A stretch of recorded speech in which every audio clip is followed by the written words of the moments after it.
السلام علیکم دوستو، پاکستان کرکٹ ٹیم کے سابق کپتان شاہد خان آفریدی پاکستان کرکٹ ٹیم کے سابق کپتان سرفراز احمد کے اوپر برس پڑے۔ آخرکار کیا کہا اس ویڈیو کے اندر آپ دوستوں کو بتانے والا ہوں۔ دوستو، جیسا کہ آپ کو معلوم ہے کہ پاکستان کرکٹ ٹیم کے باقی کھلاڑی بہت زیادہ کوشش کر رہے تھے کہ آج کا جو میچ ہے ہر حال میں جیتنا ہے، لیکن پاکستان کرکٹ ٹیم کے سابق کپتان سرفراز احمد نے اتنی کوشش کی پھر بھی ناکام رہے۔ سرفراز احمد کو بہت دنوں کے بعد پاکستان کرکٹ ٹیم میں شامل کیا گیا۔ آج پاکستان ٹیم میں 4 تبدیلیاں کی گئی تھیں، جس میں سرفراز احمد کو بھی شامل کیا گیا تھا۔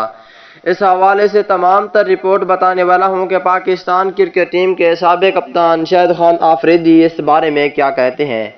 دوستو، اس سے پہلے اس ویڈیو کو لائک کریں، چینل کو سبسکرائب کریں، بیل آئیکن دبا کر آل پر لازمی کلک کر دینا ہے۔ تو دوستو بڑھتا ہوں ویڈیو کی جانب اور آپ دوستوں کو بتاتا ہوں اس حوالے سے مکمل تفصیل۔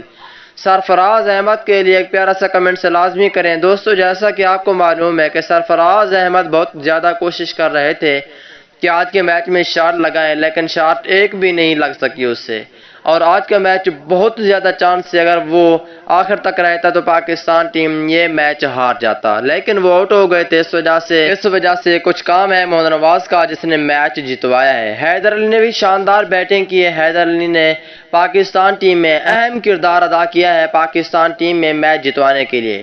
بات یہ ہے کہ پاکستان کرکٹ ٹیم کے سابق کپتان شاہد خان آفریدی کہتے ہیں کہ سرفراز احمد کو موقع تو دیا گیا ہے، لیکن وہ اتنی اچھی پرفارم نہیں دکھائی اور ساتھ میں میچ بھی ہرانے کے لیے بہت تیار تھے۔ کوشش تھی کہ میچ جیت جائیں، لیکن ان سے ایک شاٹ بھی نہیں لگی اتنی عرصے کے بعد۔ وہ اتنی کرکٹ پر توجہ نہیں دے رہے۔